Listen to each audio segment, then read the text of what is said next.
warahmatullahi wabarakatuh. Innal hamdalillah nahmaduhu wa nasta'inuhu wa nastaghfiruh wa na'udzu billahi min shururi anfusina wa sayyiati a'malina.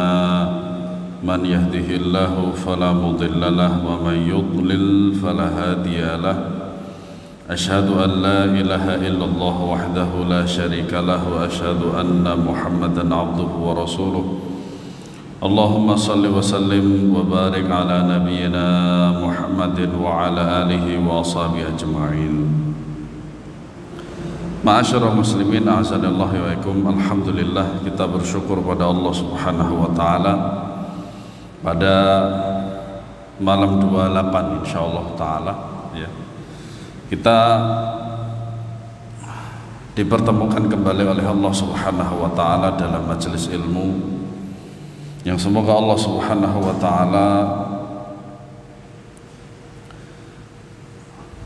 memberikan kita ilmu yang bermanfaat dan amal yang soleh, dan selalu merindukan majelis ilmu, dan senantiasa kita mengasaskan daripada perbuatan dan perkataan kita itu dengan ilmu.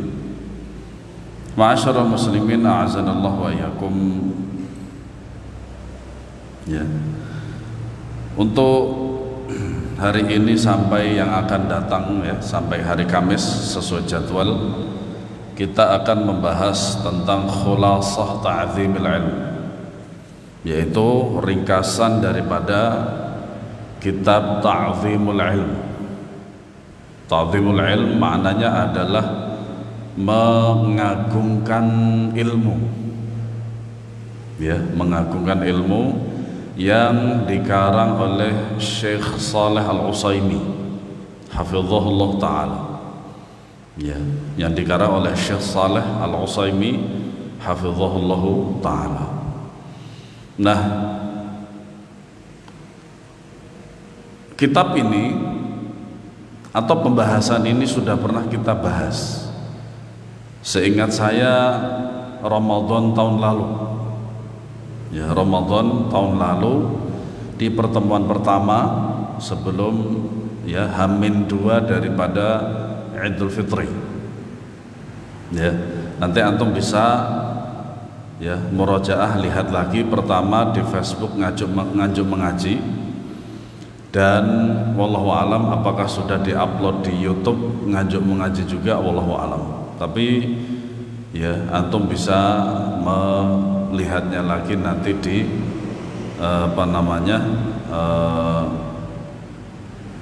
di Facebook ya, daripada nganjuk mengaji. Insyaallah ada di situ.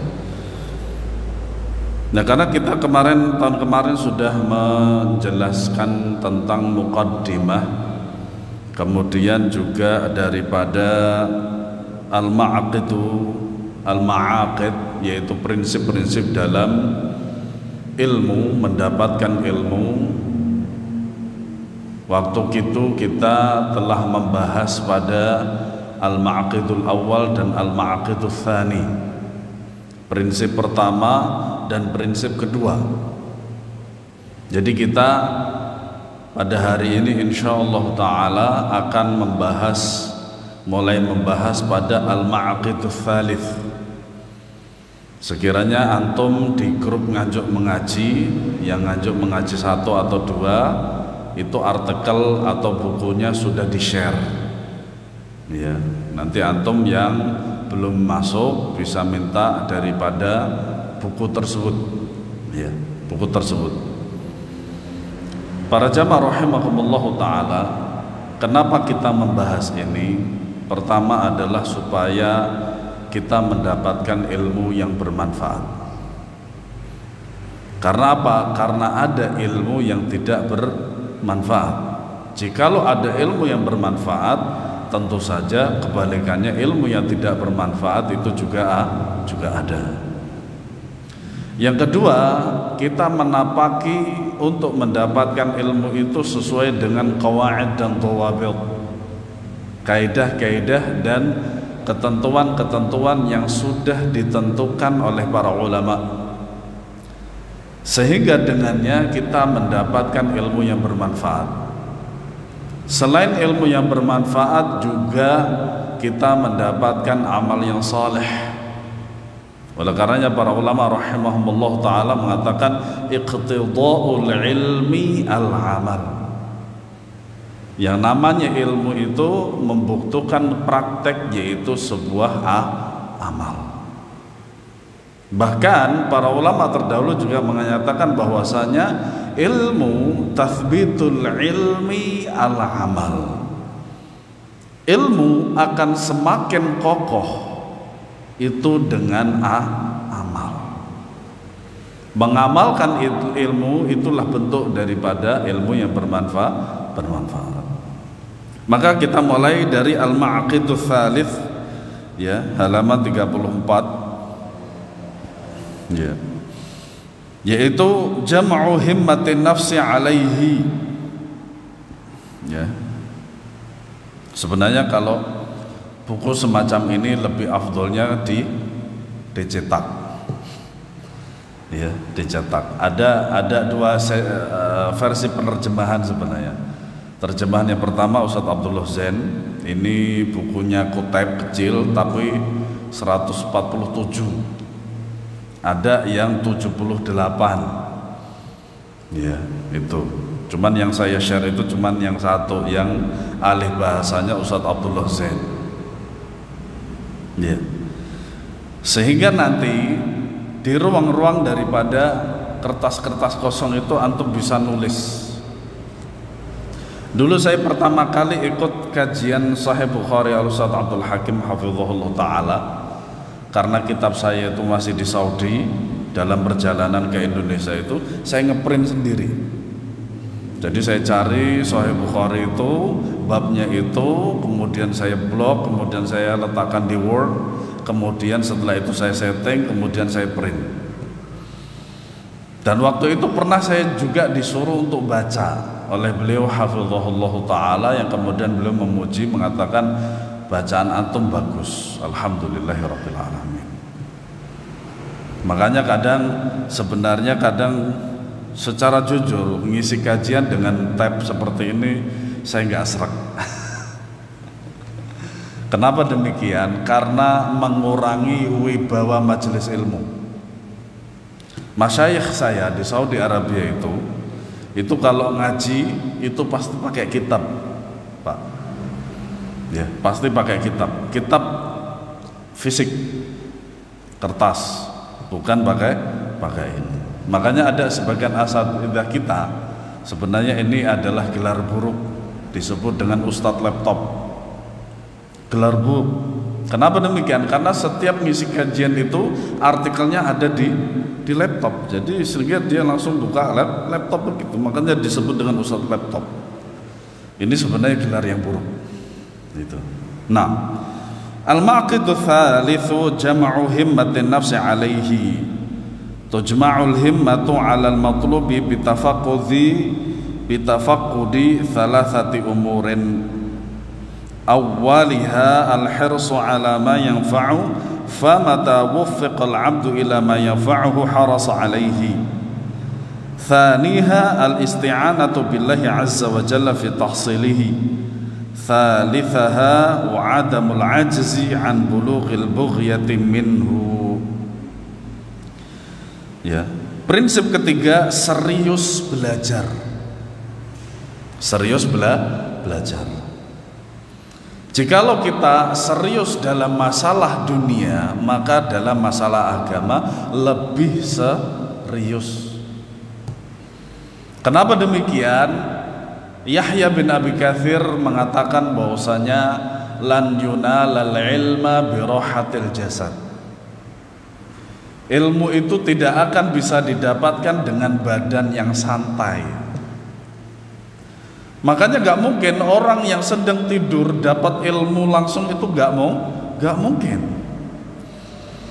Makanya tidak ada yang namanya ilmu laduni, itu tidak ada. Saya dulu ketika masih berpaham tasawuf sufi itu berharap laduni dari Allah. Jadi saya malas-malasan saja, tidur-tiduran saja, nggak kenal yang namanya kitab, nggak kenal yang namanya buku, tapi saya berharap ilmu dari Allah. Nah, laduni seperti itu. Itu ilmu laduni. Nah, ternyata terbantahkan oleh sabda Nabi SAW. Beliau bersabda, al-ilmu bita'allum wal hilmu bitahallum. Ilmu itu didapatkan dengan belajar. Makanya Nabi SAW belajar kepada siapa? Malaikat Jibril. Rasulullah SAW saja belajar, apalagi kita. Wal hilmu, sikap sifat lemah lembut itu adalah diusahakan. Dengan mengusahakan, selalu berusaha sifat lemah lembut. Ya. Serius menjalankan sesuatu ditandai dengan 3 hal. Yang pertama, bersemangat dalam menggapai sesuatu yang bermanfaat. Para jamaah sekalian, para asatidzah yang mengajar di sini, yang antum ketahui, itu tidak mungkin memberikan kajian yang tidak bermanfaat. Terlebih lagi jikalau majelis ilmunya itu tidak pernah ada yang namanya guyon, tidak membahasnya dengan guyon, atau yang istilah kita dengan ceramah lucu. Iya. Nah, justru itulah cara supaya kita mendapatkan ilmu seperti itu. Makanya sekarang dai-dai yang diundang itu, kalau di Jakarta itu terkenal dengan ustadz selebriti. Dia ustadz tapi selebriti. Dikenal sebagai ustadz tapi selebriti. Jadi ustadz plus artis. Yang itu tentu saja bagi kita para jamaah sekalian nggak bisa digabungkan. Nggak bisa digabungkan. Makanya ilmu yang kita pelajari di majelis ilmu ini, di masjid kita ini, semuanya bermanfaat, nggak ada yang tidak bermanfaat. Ya, manakala hamba dikarunia taufik untuk menemukan hal yang bermanfaat, niscaya ia akan bersemangat dalam menjalankannya. Semangat dalam untuk memperoleh ilmu, dan semangat juga untuk menjalankannya. Makanya tadi di muqaddimah dikatakan bahwasanya tathbitul ilmi al-amal. Untuk menjadikan supaya ilmu kita kokoh di dalam diri kita itu adalah dengan mengamalkan. Satu saja ilmu yang kita dapatkan di majelis ilmu ini, kita tahu, kita faham, kita langsung laksanakan. Kita langsung melaksanakannya. Itu membuat kita kokoh. Yang kedua, memohon bantuan kepada Allah untuk dapat meraihnya. Para jamaah sekalian, di antara banyak asatidzah yang ngajar kita, yang mengisi di majelis ilmu kita ini, kadang ada sebagian dari mereka penjelasannya ada yang tidak kita paham. Sahih? Betul napa mboten? Nah, ketika kita tidak mampu untuk bertanya, ya, maka kita meminta kepada Allah supaya kita faham. Syekh Muhammad bin Mukhtar Asy-Syanqiti rahimahullah ta'ala, beliau pernah ditanya tentang masalah haid. Ya, ini sengaja saya melafadzkannya dengan lafadz fikihnya, ya, bukan lafadz bahasa Indonesianya. Kalau bahasa Indonesia kan haid, kan begitu. Nah, ternyata beliau itu tidak bisa menjawab. Akhirnya beliau meliburkan kajiannya selama 4 bulan penuh hanya untuk mempelajari masalah haid. Setelah itu barulah beliau itu mengajarkan kepada manusia. Syekh Masyhur bin Hasan Al-Salman, muridnya Syekh Al-Albani rahimahullah, beliau itu ketika beliau sulit untuk memahami sebuah uslub, gaya bahasa dalam bahasa Arab tersebut dalam suatu kitab, beliau itu tidak langsung meninggalkan kitabnya, tidak. Tetapi apa? Beliau berdoa kepada Allah Subhanahu wa taala, Allahumma 'allimni, Allahumma faqihni. Itu cerita beliau sendiri.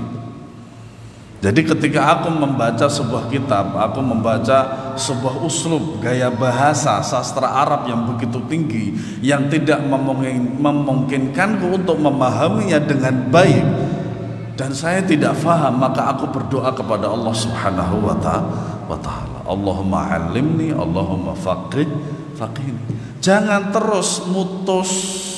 Biasanya seperti ini terdapat dalam majelis bahasa Arab.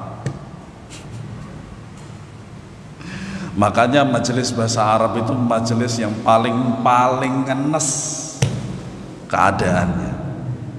Wes gratis, kadang dikasih buku gratis juga, ya. Ketika nggak paham langsung besoknya seterusnya nggak datang. Dan saya punya pengalaman itu bertahun-tahun. Pernah itu suatu base camp itu kita di Jakarta Timur itu yang hadir itu 25 orang. 25 orang. Sekarang yang istiqomah tinggal 1 atau 2 orang para jamaah sekalian. Makanya majelis ilmu yang paling ngenes itu cuma bahasa Arab tok. Padahal salafiyun, ahlu sunnah wal jamaah itu harus lebih semangat daripada yang lain. Iya. Karena apa? Mendasari segala perbuatan dan perkataan dengan ilmu.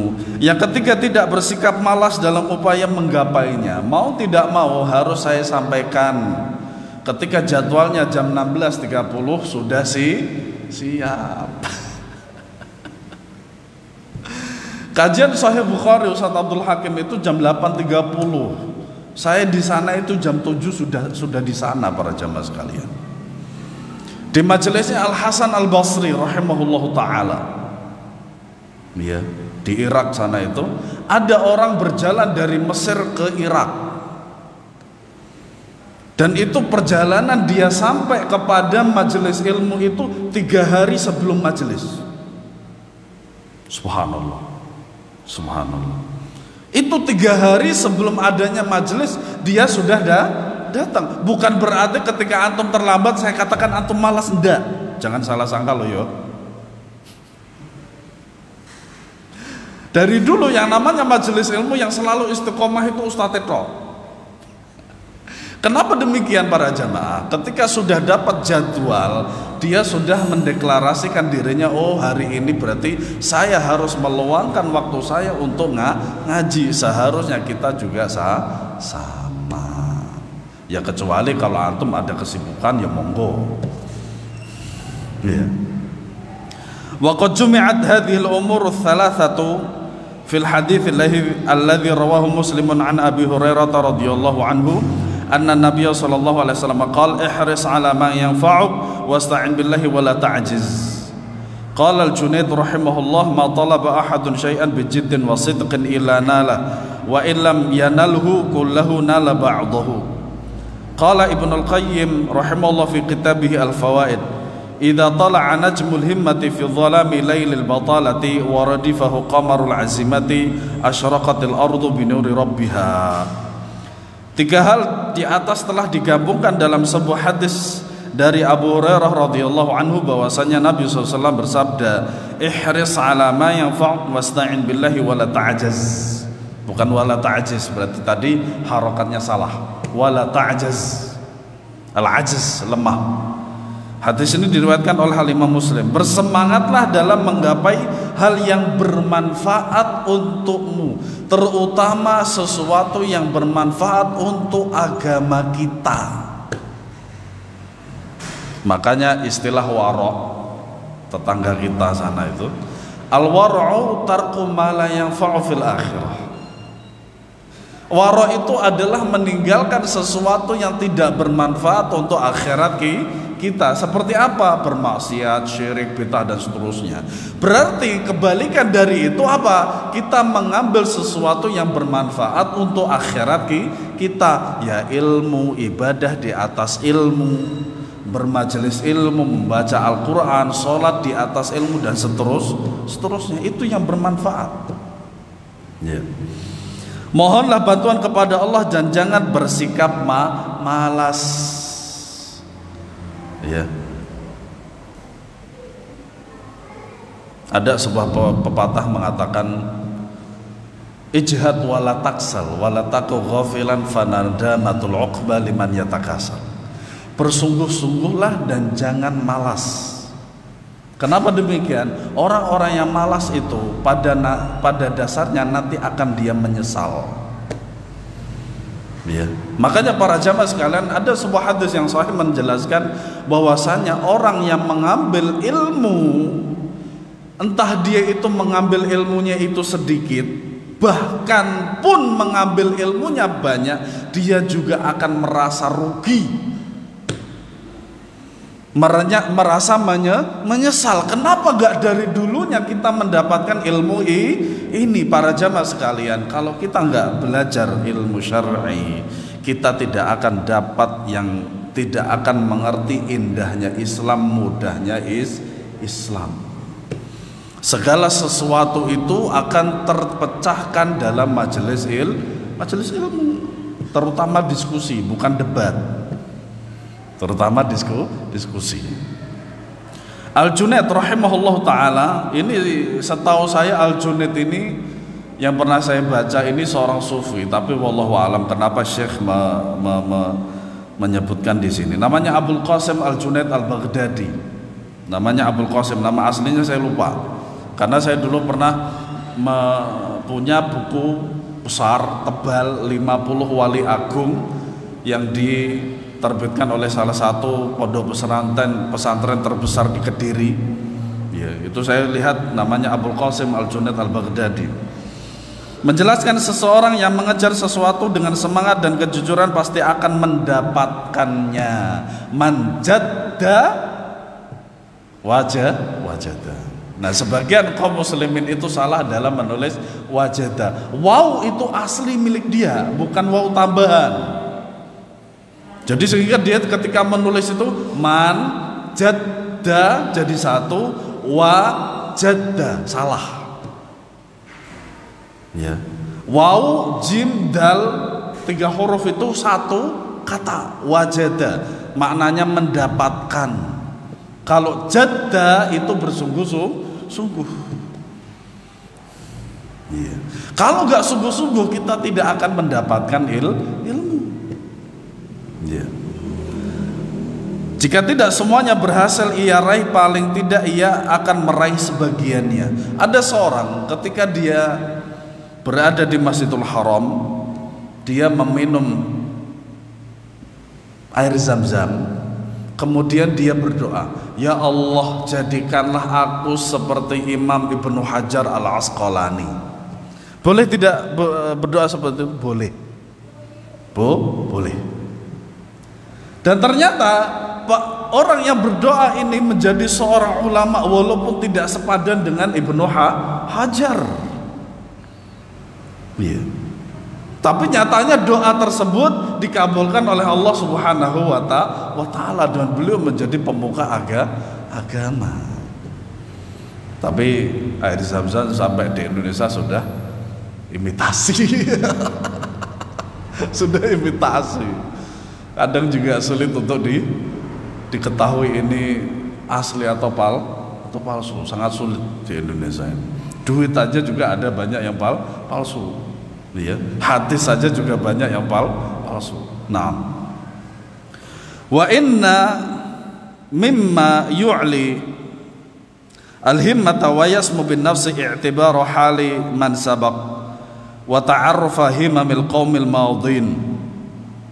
Ya. Fa Abu Abdullah Ahmad ibn Hanbal kana huwa fi as-siba ربما أراد الخروج قبل الفجر إلى حلق الشيوخ فتأخذ أمه بثيابه وتقول رحمة به حتى يؤذن الناس أو يصبحوا. وقرأ الخطيب البغدادي رحمه الله صحيح البخاري كله على إسماعيل الحيري في 3 مجالس 2 منهما في ليلتان من وقت صلاة المغرب إلى صلاة الفجر واليوم الثالث من ضحوة النهار إلى صلاة المغرب wa minal maghribi ila tulu'il fajr.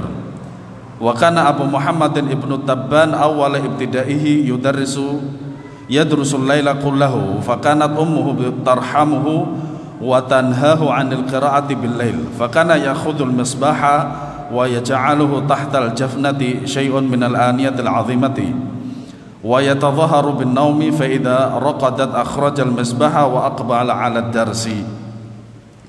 Di antara hal yang bisa mendongkrak semangat adalah membaca sejarah para ulama. Alhamdulillah di tengah-tengah kita itu ada sebuah buku yang bagus sekali, sudah diterjemahkan ke dalam bahasa Indonesia. Ya, judul buku tersebut Gila Baca ala Ulama. Gila Baca ala Ulama. Di situ subhanallah, saya kalau lagi futur dalam membaca belajar itu saya membaca itu supaya apa? Kita mencontoh mereka. Dia. Serta mengenali potret kesungguhan mereka. Saat Ahmad bin Hanbal masih kecil, beliau biasa keluar rumah sebelum subuh untuk berangkat menghadiri majelis para ulama. Karena merasa kasihan, ibunya pun memegangi bajunya sembari berkata, "Tunggu hingga adzan berkumandang atau agak lebih pagi sedikit." Ini saking semangatnya siapa? Imam Ahmad mendatangi sebelum dipanggil. Pertama mendatangi sebelum dipanggilnya dengan adanya adzan. Makanya para ulama salaf mengatakan demikian, kita mendatangi masjid untuk sholat itu sebelum dipanggil. Maksudnya dipanggil itu apa? Ya adzan gitu. Dan juga majelis ilmu seperti ini, seperti yang saya contohkan, seperti saya sendiri ketika takbir akbar Ustadz Yazid di Bogor, ya, di Cilengsi. Itu perjalanan dari Jakarta Timur Cililitan sampai Cilengsi itu 1 jam perjalanan, dan itu agak ngebut saya.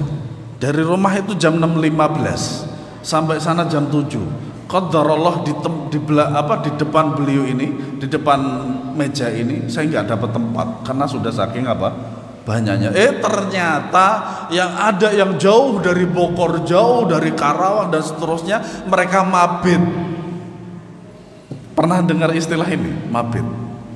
Jadi datangnya itu kalau hari Sabtu itu kajiannya tabligh akbarnya, hari Jumat malam sudah ada di situ ternyata, subhanallah. Ada salah satu ikhwah di majelis Sahih Bukhari itu dari Palembang ke Jakarta. Jadi berangkatnya apa? Hari Jumat pagi.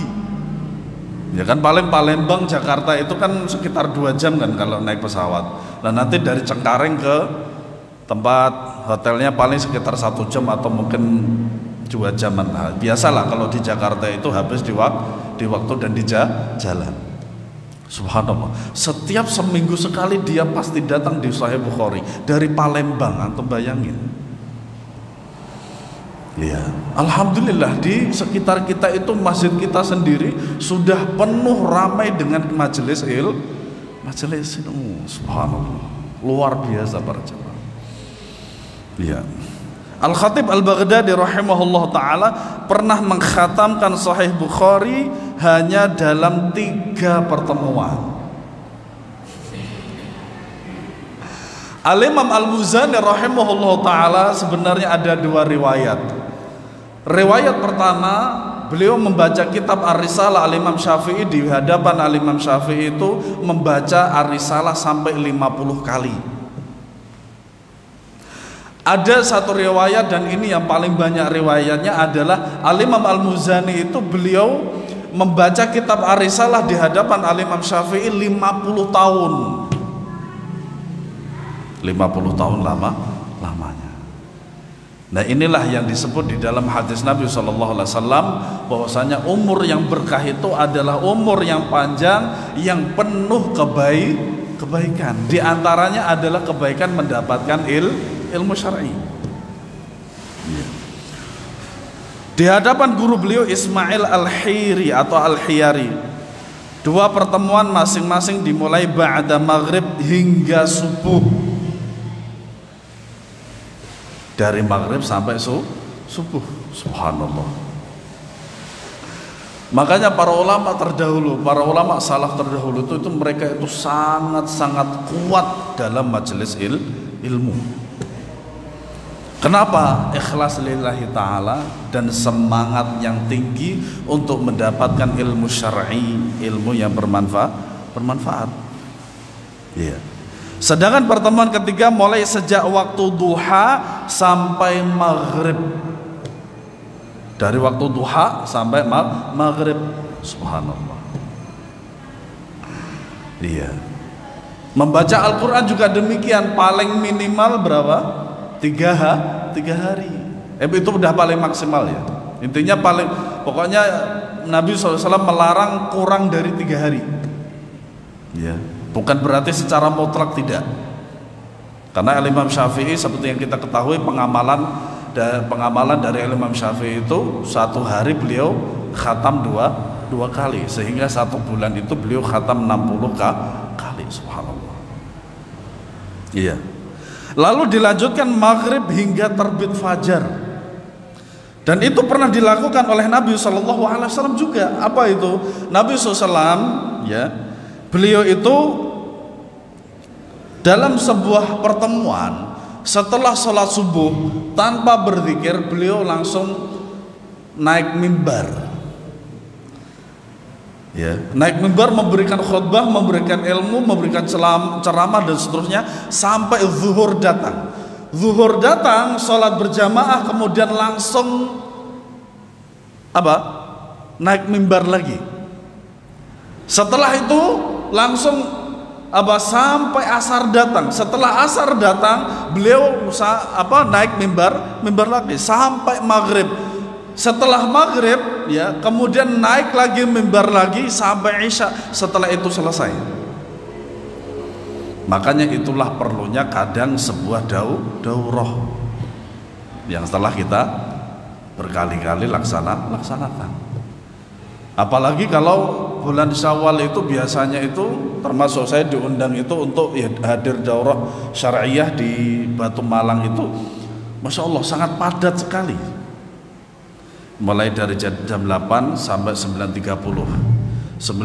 sampai jam 10 itu istirahat, nanti jam 10 sampai 11.30 itu kajian, nanti 11.30 sampai zuhur, kemudian makan siang, kemudian istirahat. Setelah itu setelah asar, setelah maghrib, setelah isya sampai jam 9 malam. Subhanallah, nikmat. Tidak ada kenikmatan yang bisa kita rasakan sampai saat ini kecuali kenikmatan di dalam majelis ilmu. Ya.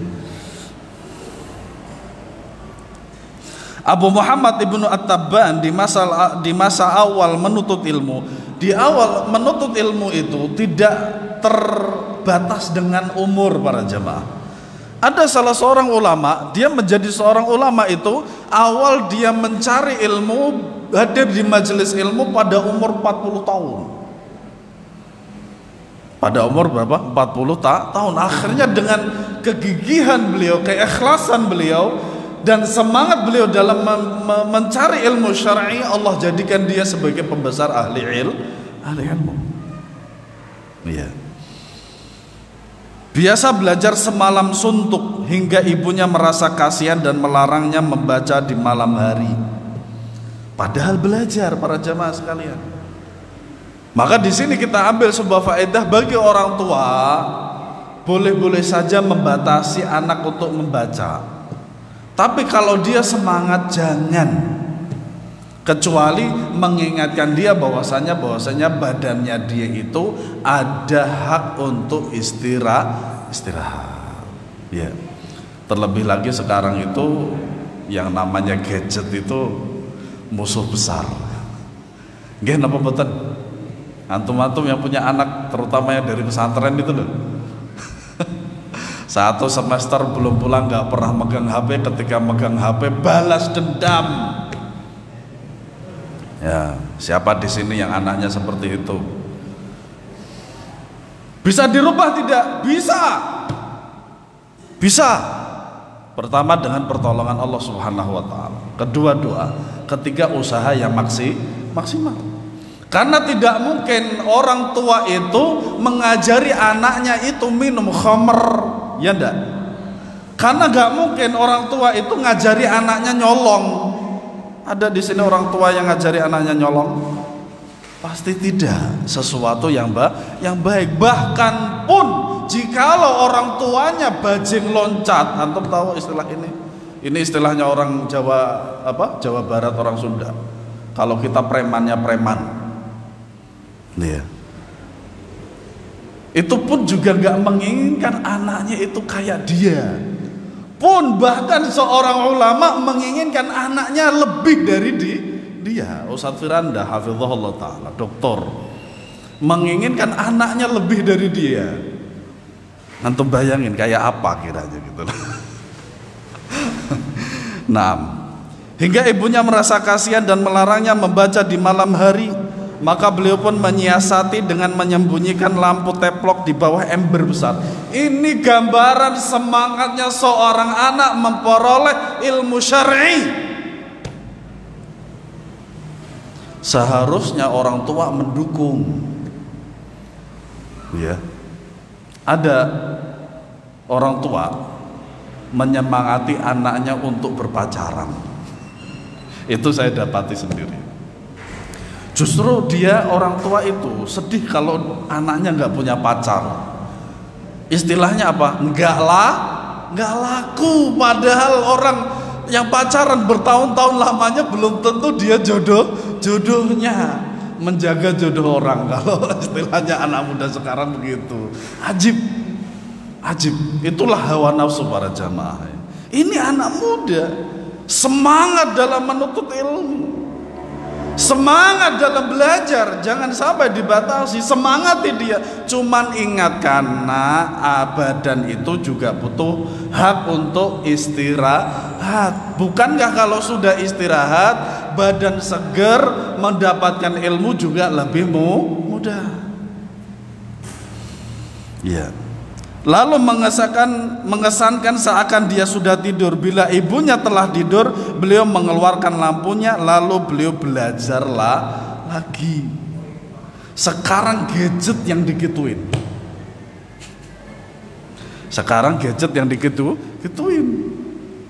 Ya, ketika orang tuanya mau masuk ke kamarnya, gadgetnya, HP-nya disembunyikan. Nanti kalau orang tuanya sudah keluar, dikeluarin lah lagi. Seperti itu menyiasati orang tua, bujui wong tuane. Yang seperti itu tidak baik.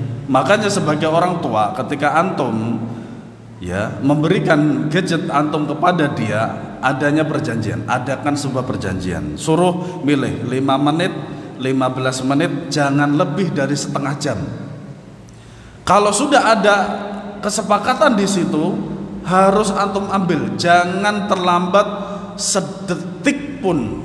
Nanti dia akan berada di zona nyaman. Oh, bapak kemarin terlambat kok. Ya sudah, kalau begitu nanti juga terlambat. Bahkan berharap terlambat. Akhirnya apa? Waktunya habis untuk apa? Untuk gadget. Itu. Nah, di antara anak-anak itu ketika dia sudah pulang dari pondoknya, dia megang HP, masuk kamar, dikunci kamarnya. Ada sebagian orang tua yang mengeluh kepada saya seperti itu. Apa yang dilakukan oleh anak, wallahu alam, hanya Allah yang tahu, dan kemudian dia. Nah, ini berbahaya para jamaah sekalian. Makanya harus adanya kesepakatan dan kemudian adanya perhatian. Musuh besar para jamaah, gadget itu musuh besar para jamaah. Ada seorang anak yang dia itu dibiayai oleh orang tua untuk sekolah, tapi dia memutuskan sekolahnya itu hanya untuk menjadi seorang gamers. Sering kita dengar bahwasanya tidak lulus SD menjadi orang kaya. Para jamaah sekalian, kalau dia tidak mengemban pendidikan, dia telah dia telah menyia-nyiakan sesuatu yang paling penting dalam hidupnya, yaitu pendidikan, terutama pendidikan ilmu syar'i. Ya, gitu. Kemudian kita lanjutkan. Ya. Fakun rajulan rijluhu 'ala thara thabitatun wa hamatu himmatihi fawqa thuraya samiqatun wa la takun syabbal badani ashyabal himmati fa inna himmatas sadiqi la tashibu.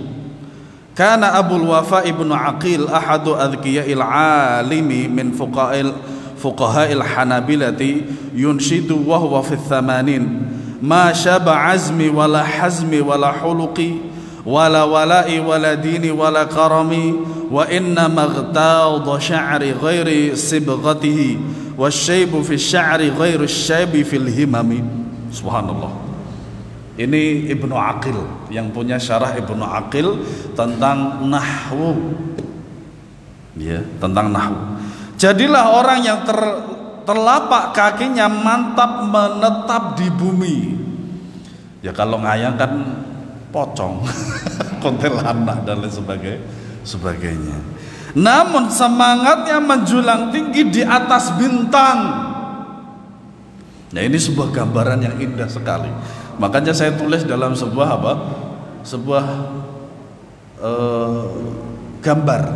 Cuman belum saya share di grup. Ya. Jangan sampai engkau seperti seorang yang tubuhnya muda. Alhamdulillah kita masih muda. Bapak juga masih muda. Ya, Bapak masih muda. Alhamdulillah kita semuanya masih muda semuanya. Mungkin panjang umur, Pak, ya. Dalam ketaatan kepada Allah Subhanahu wa taala. Dulu saya mendapatkan doa ini mentoknya cuma sampai situ. Ya, semoga panjang umur. Akhirnya mendapatkan lagi dalam ketaatan kepada Allah, lebih mantap lagi itu. Karena biasanya yang taat-taat untuk menjelang kematian itu orang tua. Jarang sekali anak-anak muda. Begitu. Nah, jangan sampai engkau seperti orang yang tubuhnya muda namun semangatnya tua, kelemar-kelemar.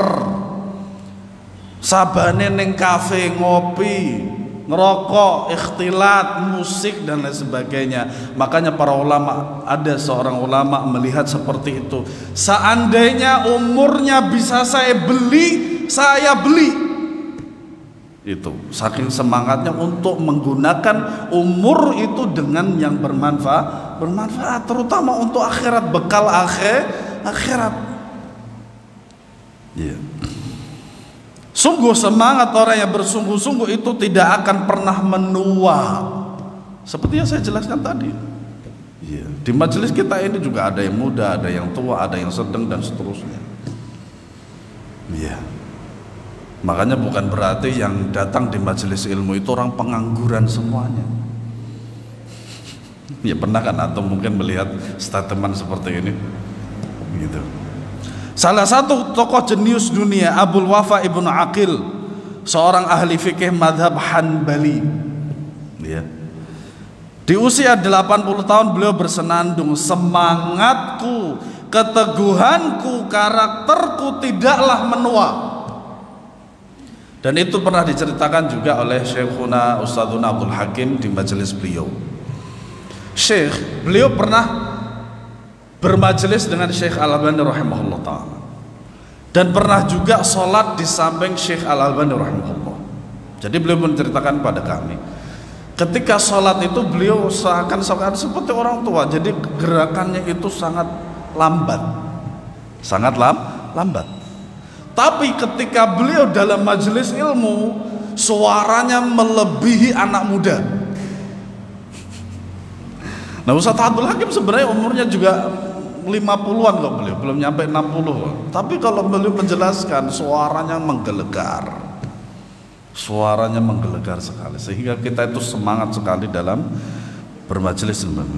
Begitu pula loyalitasku, agamaku dan kehormatanku selamanya muda. Ya. Hanya rambutku yang beruban dari warna aslinya, yaitu hitam kemudian memutih. Ya. Rambut yang beruban itu berbeda dengan semangat yang beruban. Iya. Makanya para jamaah sekalian, kalau kita tidak melihat daripada para ulama salaf terdahulu ya seperti ini. Ya. Dan inilah gambaran daripada para ulama terdahulu. Mereka sangat semangat sekali dalam memperoleh sesuatu yang bermanfaat untuk hidup mereka, yaitu ilmu. Ya, ilmu. Imam Syafi'i, para sahabat, para ulama terdahulu itu sudah wafat ratusan tahun, tapi namanya masih harum di hadapan kita.